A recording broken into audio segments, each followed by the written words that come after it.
Soviets, the Red Army, how y'all doing? This is Con Ulrich. And I'm Ringroo, hello, hello, hello. And guys, today on Krupa, we promised you another humdinger of a game, and we have brought that. Rang, who is fighting?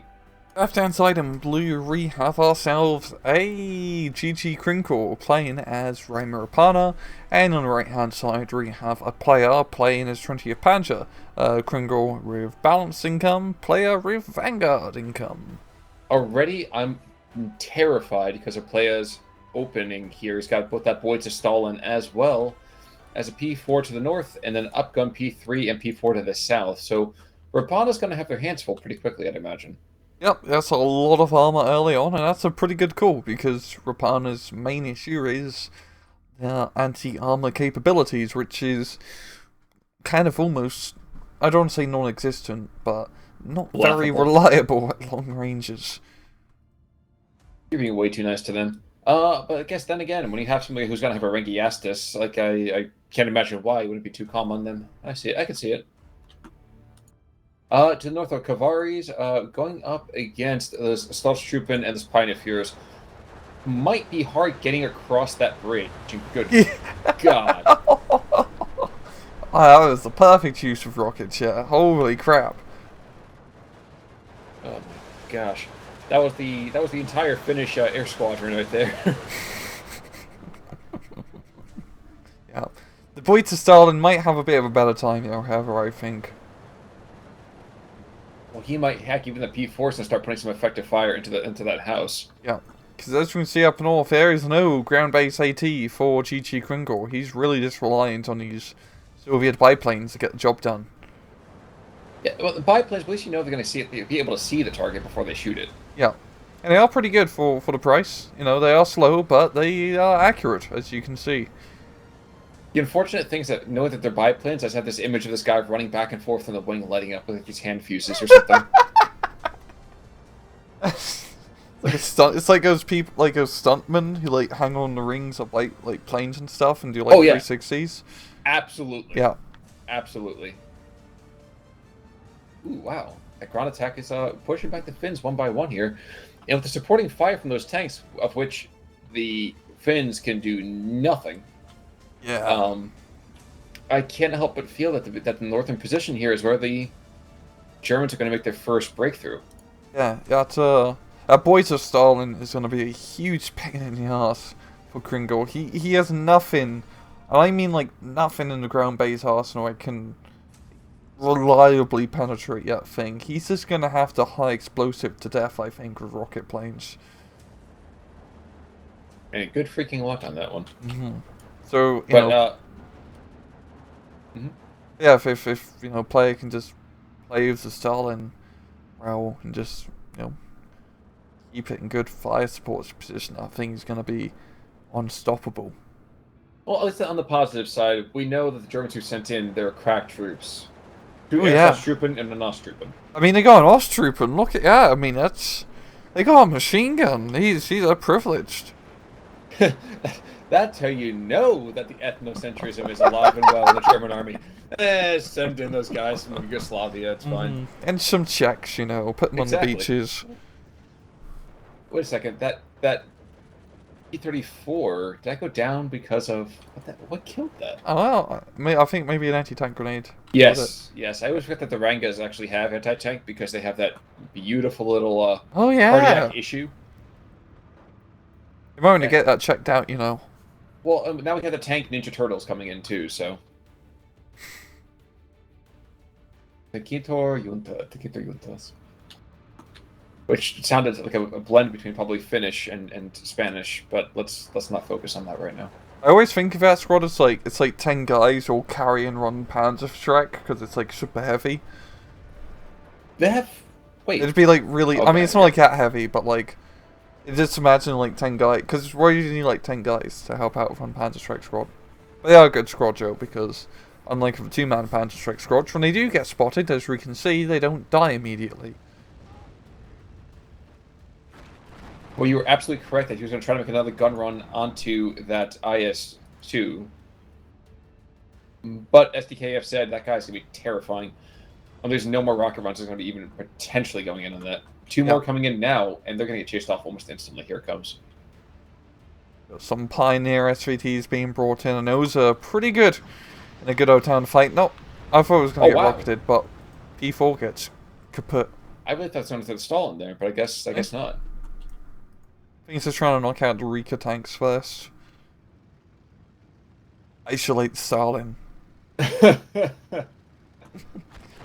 Well, high level Blondheim coming on in. Might get a couple of bombs off, but yep, he's gonna get the Pioneers, I'd imagine. Yeah. The one thing Rare Player does lack in regard is the infantry fight, and he's pretty heavily outmatched. And that was a very interesting decision. He went for the air slash troop into the north. Yeah, he really needed to die. Okay, I'm sure they did. Troops, but that's such an interesting decision. Yeah. Even more interesting is the fact that both players apparently are saying, you know what? No one cares about the other towns. This is the only fight in town for me. Yeah, it's what usually happens when Krupa. It becomes very, like, bridge vision. Because on, like, 3 points you can actually push on this map of the 3 bridges. You just kind of end up putting all your resources push and run, because bridge battles are usually very terrible. It's the part's interesting to me. That first of all, we have the eco advantage going the other direction. That's the first thing. Mm-hmm. The second thing that's interesting to me is that we see a Kettenkrad come in, so, always Kettenkrad props. The third I'd love to see player amass some material on the southern side where he knows the enemy's not going to be seeing it, which is, I would warrant kind of back just to the east of that Pioneer Fuhrer that he's got there. Yeah.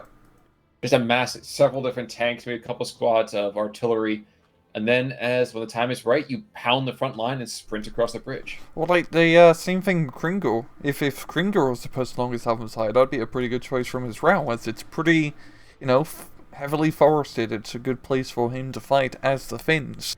Yes. Yes, absolutely.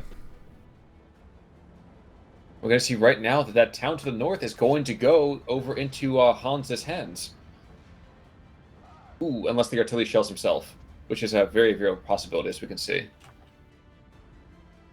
Blenheim coming in with a Flak 88 barrage. Bombs already gotten off? Yep, bombs are already coming in.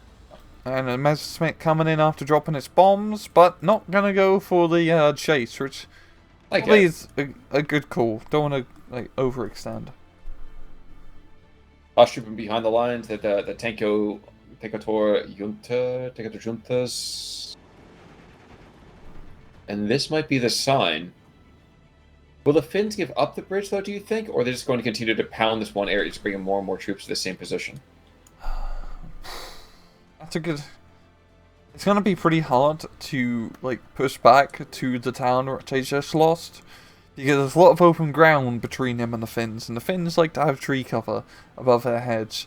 I mean, you are seeing some artillery being brought in, which is honestly... Kringle's best bet of trying to take back that town, smoke it, pound it with high explosives, and maybe he can get an infantry push onto it, but this is a really good place for a player to keep control of, because he needs these right open spaces to make his tanks, nice and free. Worthwhile. Yeah. Actually, what I like coming out right now, well, wait, first a quick biplane run. I was going to say a flyby, but this is not exactly the Blue Angels we're talking about. I do like how fast player has set up an effective anti-aircraft net. So do I, yeah. It's an absolutely wonderful thing to see. I mean, we barely see Flak 88, yet alone taking an A-phase Flak 88. That is quite an oddity, but as you can see, it's working out really well, because this combination of 4 20mm and 1 88mm is more than enough to keep any pesky Finnish planes from blowing up his beautiful captured tanks. It's kind of funny as well. We're seeing Jakari's action. Here we go. Player is forming another fist over here on that kind of northern central side. Good call. Set up very good call. Second defensive line. Eventually, he does need to make a push somewhere because he is losing at the moment in terms of points, but he still has time. He does have time on his side because of his balanced income.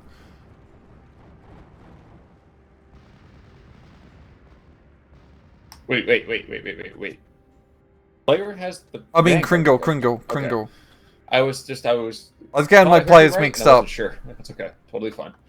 That hill just outside of town gets blown to shreds by quite a bit of artillery here at 220 off map, I believe, causing some hassles. I'm going to be kind of interested to see if player is waiting for the T-34s to get into position, or if he's just going to continue to extend his lines to the south. I would like to see a rolling advance here, but I don't know if it's necessarily going to happen. I do think a rolling advance down south is the best bet, because he can, in the middle part of this map as well, also pretty nice and open, great place for tanks. We are seeing like a group of Ersatz trooping, unloading just before the river here, and it's going to be his push, it seems, with an IG-18 support and 2 IG-18 supporting to try and, capture a little bit of that middle. Down to the south, by the way, recon planes going on, biplanes going on in. Recon and biplanes, it always seems to be one or the other, but... Pricey could see it. Well, and I was trying to figure that out, who was getting that vision overall. Like, all I can think is maybe the Jakaris up front. I think maybe like a sniper squad back here, because they're only in like medium forest cover, but still quite a surprising hit. And the assault across the river has begun. Regrettably, that P4 cannot do anything except, wistfully look. Those marshes are going to cause such a hassle for him. Yeah. But the first Ranga squads are getting pushed back. But not to be outdone, that resurgent group of Finnish infantry is going to easily push back this lone pioneer squad, and I don't care. You bring in an Osttrooping squad, that's not going to be enough. Yeah. The one thing that Kringle has is his infantry far outseeds the entirety of 20th Panzer Division, especially just all its trooping and Osttrooping spam. We have a couple of infantry support guns coming back in the center, the P4 variant with those short barrel 75 mils. And somehow there's oh my gosh. The Finns have an anti-tank gun who's just pounding these 3 T-34s, just kind of chilling here. Yep. Yeah, Pak 38 is pretty much the heaviest, duty AT gun that the Finns can get. And it's working out pretty well. It's not killing T-34s, but it is putting them down. Or, keeping them down. For now. I mean, T-34 is going to return fire, and they're pretty good at returning fire. Well, you know what? Kringle apparently is taking a bit of a inspiration from his namesake. I see Dasher and Dancer and Deader and Dunzo. I was wondering where you were going with that, but I looked down south. And there's this line of 226s ambling towards the front. Ladies and gentlemen, behold, the entirety of the tank tab for Reimer Rapana, all brought out in runts for your viewing pleasure. And don't they look lovely, ladies and gentlemen? Yeah. Let's round of applause for this parade. Real good show. It's just like going to like a kennel show and you're like, it's the cute tiny ones. But a PE2 coming in the center now, so he's going hardcore as the Germans are making a push across the central bridge. Not going to go well for this P grunt squad. Wow. Oh. Yeah. That was a German plane going down there, wasn't it? It was. Yeah, the French plane, shooting it down. But looking outside of that, I had expected a harsher defense here. I expected more planes to be making runs at that, and yep, here we go. Here come the Blenheims, as well as that biplane. So biplane going after the tanks, Blenheims trying to space out their shells overall, and this could be a let's say a moment of fate. Rockets are up. Doesn't get the kill. That's unfortunate. And yes, the bombs have come in, but not getting the effect he was hoping for. We have a 17-7 now, as poor old Kringle here has got to send his troops back to the North Pole, that is Finland. Sorry, the T-26 at this point having a very Christmas mood. I think, he's just going to use them to maybe do a big armored offense down south, and honestly, that's a pretty good call. I mean, he has a bunch of infantry down south as well, the very powerful Jakaris, and that's what he's going to be doing. He's going for the southern bridgehead assault, and this could work actually. It's only just like some other troop in here, a few Stos and like one Pioneer SVT. Not a whole lot of firepower. No, not a whole lot of firepower, maybe, but there's not really a whole lot of firepower going the other direction. Like, the T-26 is still a laughable vehicle. There's no AT here for now. Yeah, So, yeah, it's... I guess Yeah. P3N and the P4s. Yeah. And even then, the T-26s at close range, they can actually kill those tanks. So, it could work. But eventually, you know, proper reinforcements probably hit down south and make his push a little bit harder. But for now, you know, Kringle has like, you know, 2 or 3 minutes of open time potentially to try and get across this bloody bridge. That's true, but already the P4s and the P3 are just Oh starting yeah, to shell that bridgehead, and that is going to herald quite a bit of an issue here. really need to get like, you know, a plane bombing run on those tanks ASAP because that is shutting down his entire push. Or T-26s, there's 9 of them.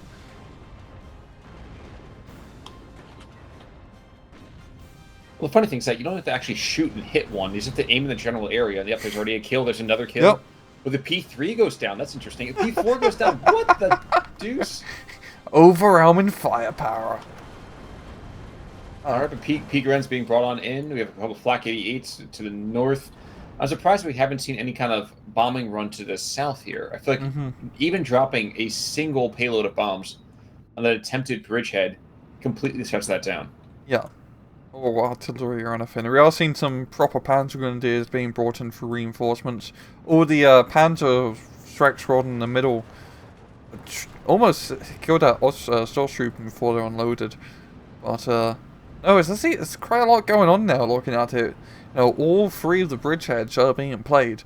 It's not just the tunnel vision that usually engulfs this map. It's so curious to see T-26 is being effective. Yeah. I do like how anytime we see Reimer Rapana, it's like no one ever gets out just one T-26 at a time and puts it like on a flank. No, you always have to buy all of them at once and use them in just one big blob. That's the only way you can use. That's the only way you are allowed to use them. And that's exactly it, though. Too. It's like you have this entire mess.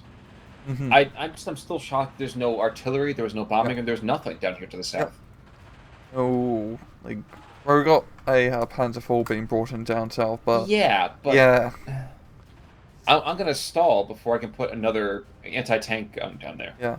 The problem here right now that Kringle is having that he needs more infantry reinforcements because a lot of them got killed by the initial, you know, Panzer IV P3 bombardment, and he can't really move up the T-26s up if he doesn't have infantry.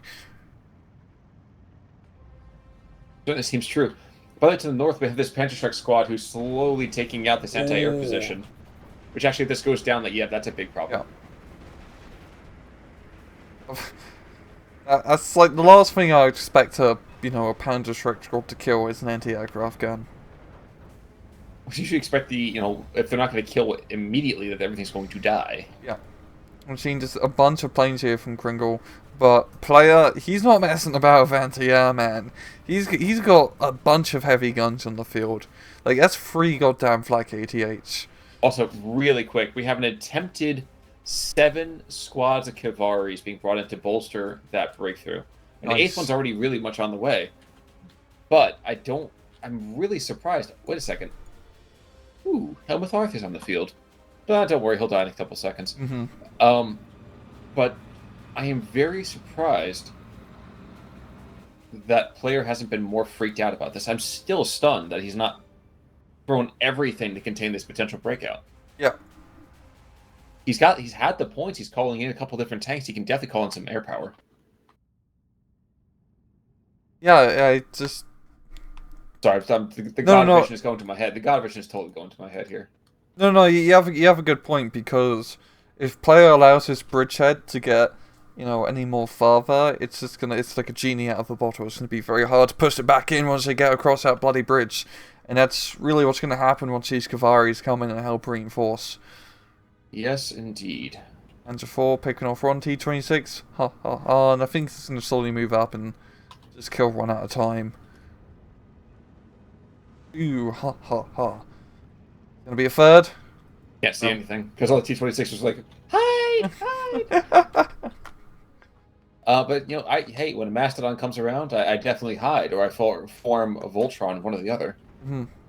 Well, like that like a Transformer thing where it's like a bunch of construction vehicles that turn into a goddamn T-Rex.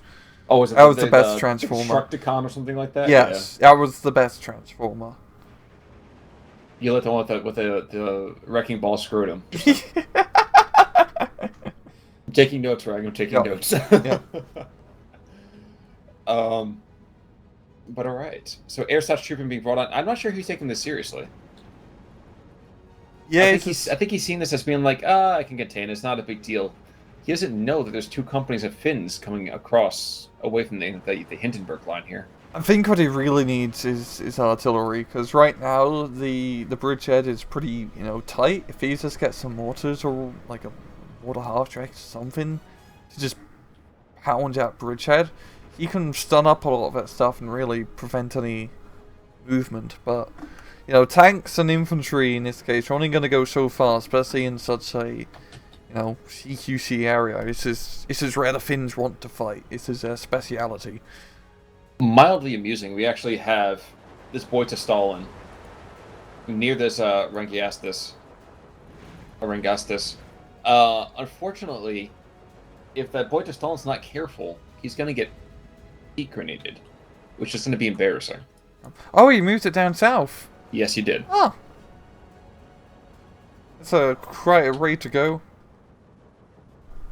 Especially at his speed. Mm-hmm. And artillery biplane comes in. It's going to call an airstrike down on top of that boat to Stalin.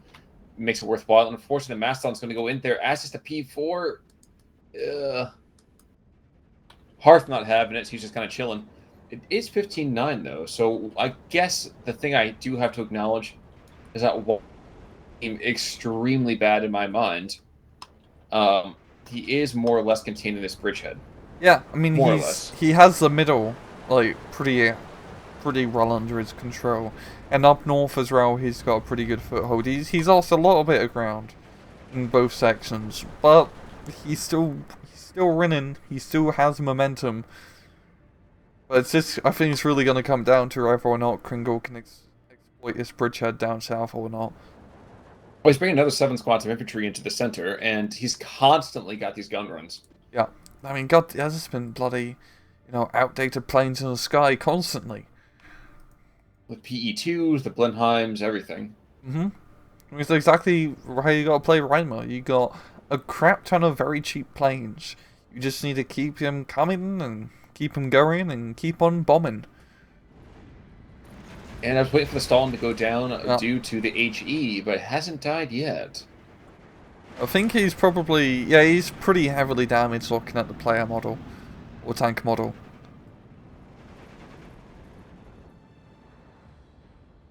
Oh, he's not damaged. That's a paint job. The tank came like that. It's called burnt out. It was a speed marks. Oh, yeah, exactly. Exactly. He's riding shiny and chrome. Ju-87, though, making a bombing run. In fact, the first time I think we've actually seen a 20th Panzer plane outside of an Me-109. And he dove just to show that he could do it. He didn't want to actually kill his target. Just letting him know that he's there. Doing the honorable thing. He's just here for the air show, Yeah, showing off to everyone what the Sukin can do, the little loop-de-loop. And take 2. Maybe? Nope, never mind. Guess I don't blame him entirely. Yeah, Finnish anti-air can be pretty nasty. Dear God, now look to the north as well. Holy crap. Oh, he's got armoured cars! Like, the second other only armoured vehicle in the entirety of the Finnish division are these, 6 armoured cars that you can get. Well, the weird thing is that he has successfully pulled away all of the attention. So all he really has is this one flak 88 who can't do anything towards his infantry at the moment. So HE can't do anything against airplanes either, which is kind of a big deal. I mean, it's just an anti-tank gun now. A very big and slow anti-tank gun. But anti-tank guns were kind of big and slow towards the Royal. Well, infantry in that town is slowly getting hammered, but 7109 desperately trying to, let's say, stem the bleeding. He's not going to stop it, but at least a smidge. Mm-hmm. He skips those bombs in, though. Should be just fine. Get to at least negate that current push. I'm wondering if player is starting to run out of strong infantry, or, for that matter, decent tanks. I don't think he's lost that much. I think in terms of infantry, he's definitely going to start running out, especially of quality ones, because Trinity Panther does not have a great infantry tab. I think tanks, though, he should be fine, because really any tank against Reimer Apana just works. I mean, these Panzer 4F runs are usually not the best thing to get, but against Reimer Apana of like lackluster AT or tanks to begin with, they just shred infantry units very quickly. Well, I guess the biggest thing here is that he's got to keep Avari at arm's length as well. Mm-hmm. Really outside, that's the win condition right there. Yeah. Right now, these freaking biplanes, man, I'm surprised they continue to be so active. I thought they were going to go down almost instantly. Oh, they're really bloody good for... I mean, they look... You think they're rabbits because, like, you know, they're biplanes. That's what they should be, but... They work really well for the division. I'm actually quite surprised that they haven't got shot down either. Well, that's what I mean, because there's so much anti-air. Oh, tough little bastards. Yeah, I'm not really expecting that even remotely. Also up north, I'm not expecting this push to actually, like... It's working. He's going to regain that town and secure that bridgehead again, which is a pretty big deal. That's one flank he can't secure, and now he just has to worry about middle. He doesn't have much time, yo. No, he doesn't. No. Player just needs to hold on for just a little bit. You know, maybe get an armored push up north. Just throw off Kringle for just a few minutes, and he's pretty much, you know, got the victory. But what does he have? He's bringing Flammenwerfer troops. That's how hard up he is. Oh. As just more and more waves of Finns just kind of swim on up.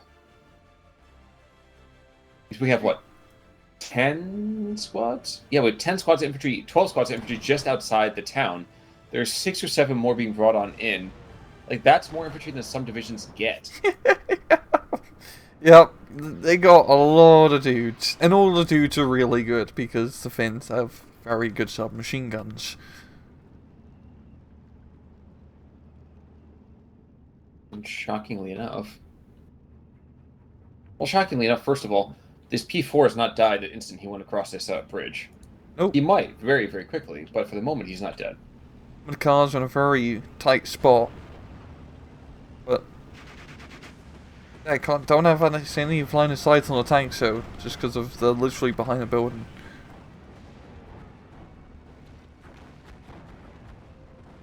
I'm just watching as actually this next squad of troops get to the Chikaris are just getting shredded. Mm-hmm. It's just so many dudes. Like, I'm like flabbergasted. Like, everywhere I look, there's just more and more trucks. Yep. Well, at long last, a player brings in several squads of Peakrens to seal the south. Well done there, finally, but that's about like 8 minutes overdue. Yeah. To be fair, though, I mean, Kringle hasn't really been able to exploit the south too much. Yeah. He's like holds that little like crossroad area, and that's really it. He's been pretty passive down there after the initial breakthrough.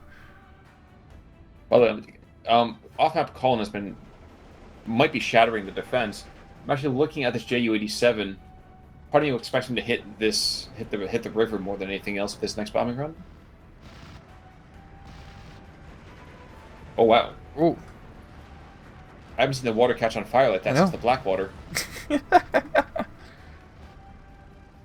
But yeah, when Game of Thrones was good. Oh man, let's not. Oh yeah, man, we'll leave it at yeah. We'll be here for a while if we had to talk about. Well, last year. I still got to catch up actually on season 3 of Westworld. Oh yeah, which I think the entire season has happened. I just have not watched it. I've had Same here. zero real moments to do so. And those mother freaking biplanes just continue to bedevil. I think the German positions to the north. They're going to go out to the P4 and be very surprised the P4 survives. On run. He does. Whoa. Whoa! I'm surprised. As am I. Yeah. Meanwhile, Finn's bringing in a couple of their 5 artillery pieces, which, again, the Finnish artillery is about as laughable as the Finnish tank forces. But on this map, at this point, that might be enough. Yeah, it's really on a map like this, artillery is pretty good because of how choke pointy it usually becomes. So just being able to suppress an area, you get a lot of bang for your hypothetical bucks.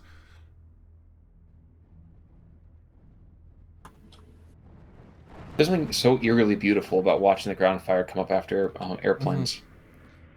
I don't think it's going to be beautiful for you at flag filling the half track soon, as he got an off-map artillery just for him. Well, it's enough to make you feel loved for a second, Yeah. you know? I mean, just like, know that there's someone out there who wants you dead. There's something mystical about that.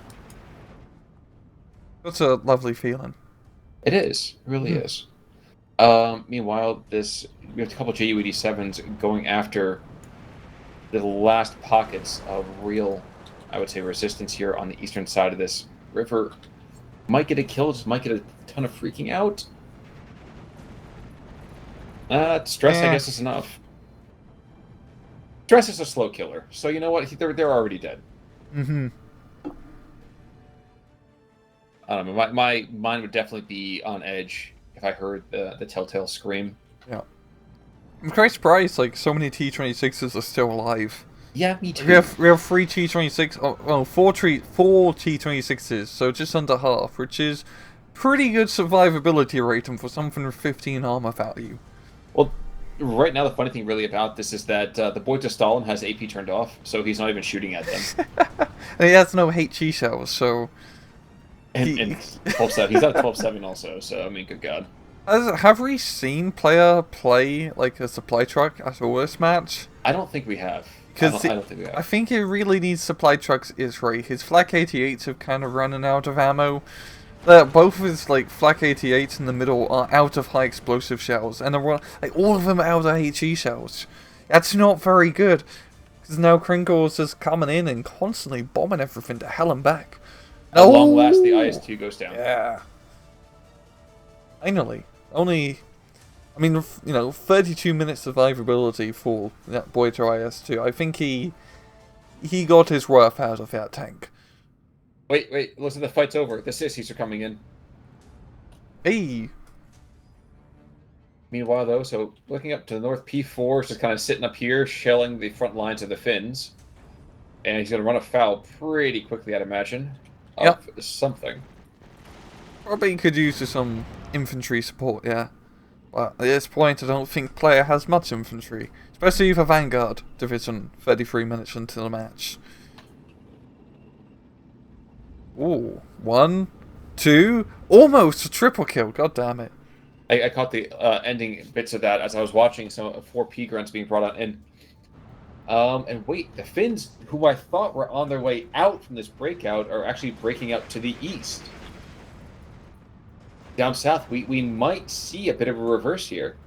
Yeah, there's not really much here anymore left from players' defenses. We got, a few spread out tanks here and there, but its close range shows T-26s can do a bit of damage. Got the turret stuck, critical hit, and yeah, that's a very ineffective Panther 4. But the other two, are actually finally getting into an angle where they can shoot. Shoot, they shall. Yeah, but you know what? I almost don't think that's going to be enough. Because like I said, the sissies are coming in, man. 3-star sissies. I have never seen sissies look so strong. And they are pretty strong, man. It's like a 7-man squad with the same stealth as like a 2-man squad, and they got a bloody semi-automatic sniper. What's not to love? Indeed. With the utility of the smoke and everything. P-Grad's being tossed into the center. That's an interesting decision. Yeah, I think he's just trying to, like, throw off Kringle by pushing another flank, but yeah, unsupported P-Grens against a heavily fortified Finnish town is not going to work. Oh, he hits some cluster bombs at least to, you know, effectively kill infantry, question mark? No. No, because they're cluster bombs. They don't kill infantry, they just scare them. Well, the mildly amusing thing is if he had held fire on one of those P-Ground squads and just rushed it to the north instead, he actually might have 2 flags. But he's lost the south, the north is falling.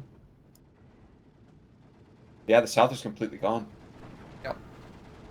Yeah, holy crap, look at this. Kringle has managed to turn the tables to a 15-9. And, yeah, that southern push has really been clutch here. I'm trying to see where a lot of his artillery is being directed. We're seeing it going long. We're seeing... There's another guy firing. I think he's reloading. I don't know where he's actually aiming. Interesting. I'm gonna counter battery at Mortal Heart Track. I have a feeling that player doesn't have a single supply truck in his deck, which is... Curious. Yeah, not a good call. I mean, you don't even need to take supply trucks. Usually, you could just take the supply truck transport for vehicles with artillery guns, which is usually a good call at some point. But he doesn't have any like supply, and in a long form match like this, like right now, his flat guns, his mortar half tracks, his IS-2 were all useless because they couldn't shoot anything. Yeah, but I think, you know what, maybe he's doing is he's playing the historical basis of the 20th Panzer. He's like, you know what, I have to safely reflect there's a resource scarcity, because otherwise it wouldn't be fair. Yeah, you know, I only moved my tanks halfway across the battlefield and refuse to move them anymore because I'm out of fuel. He's role-playing. Yeah, he's role-playing. He's doing a very good job. Unfortunately for him, his troops are getting pounded because of his pride. Yeah. I just think, like, once again, you know, Vanguard Income Division, he pushed really hard early on, but he just kind of ran out at steam and, you know, the last few minutes where it mattered. Indeed, that does seem to be the case. As we're seeing some of the most crazy amount of munitions to take out a scout car in the world. Yep. An entire bomb load, which AU-87 do. You want to take us to times 2? Sure can. Let's do it at 3755.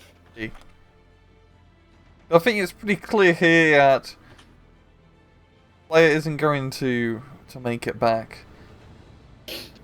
Well, that's why you don't hit the player. You hate the game. Mm-hmm. Oh look, he's got like a reserve of Panzer Grenadiers coming in to take the south, but the Finnish air power is a bit too strong. This is another occasion where air power, I think, has probably won it for one player over the other. Yes, like once all the anti-air just kind of ran out of ammo, Kringle has just been able to completely mop up the floor of really any of players' positions. Now, all the reindeer are dead. That's worth noting. Ugh. Sad. But they had their use. It's true. I mean, resource scarcity after a while. This P-Grunt squad doesn't watch this kind of, I would say, last gasp of resistance here from player as they just get, yeah. A player's out of, like, he has nothing on the field anymore. Which is unfortunate because we've seen a lot of very long, very close games recently. This has only been eked out by a little bit. I mean, that's the risk you play when you play a Vanguard division, and especially if you play a very A-phase, B-phase focused run without many C-phase cards, you just kind of, you know, you're going to run out of stuff like this in the last few minutes, and then that kind of loses you the entire match. Indeed, and there goes Chris Kringle over here, just find himself a victory with amount of kills. That's just impressive. Holy crap. Yeah, I think a lot of that was probably towards the end. Yeah, I mean, like, yeah, a lot of very expensive stuff died towards the end of that match. And also the Finns don't really have a lot of expensive units either. True. It's a very cheap division to play. True. Well, 3 ground kills. I'm not even count the infantry stuff, but 3 ground kills, 3 air kills. Yeah. Yeah, and 7. Sierra was doing like real work early on for player, Yes. but yeah, no, yeah, they stopped working. Well, that's what happens when you have no ammunition to shoot. Yeah, it's such a. I think it's like the first time we've seen like such an issue with supply in the match. Like player lost that match solely like not solely, but one of the big reasons was he just didn't have like any supply trucks whatsoever. Yes. And that hurt him so much. But yeah, that was interesting. And also his replay was sent in from GG Kringle, so thank you very much. That was a very good replay. It certainly was. Folks, as we've been saying for the last couple of weeks here, we are looking for your new signups coming to, I think, was it SD Season 3? And also the Yes. tournament I'm hosting. What's it called? Rank, tell us a little bit about that. That's Divisional Disaster. I have a video of it on my YouTube channel. It's essentially a tournament, 1 day, round robin, nice and short, where you have to build the worst deck possible. Your opponent will play the deck you made, and you will play your opponent's deck. It's not going to be a balanced tournament at all, but it should be pretty fun, because we're just going to see a bunch of really terrible divisions go at it. I've already seen some of them, and the decks are bad. They're really bad. Well, that's why, honestly, Rang, I'm hoping to stop by and give you a little bit of that company there. I'm looking forward to it, actually, quite a bit. In here, we did it for, I remember doing it for ST44, and it was a bunch of fun. It was really fun. It was just complete carnage. But, yeah, it should be pretty good. It should be happening like a week and a half from now. But yes, folks, with that in mind, any final thoughts there, Rang? None whatsoever. Well, guys, in that case, then, we're going to call it quits for this week. Until next week, I'm Con Ulrich. Rangaroo, take it easy.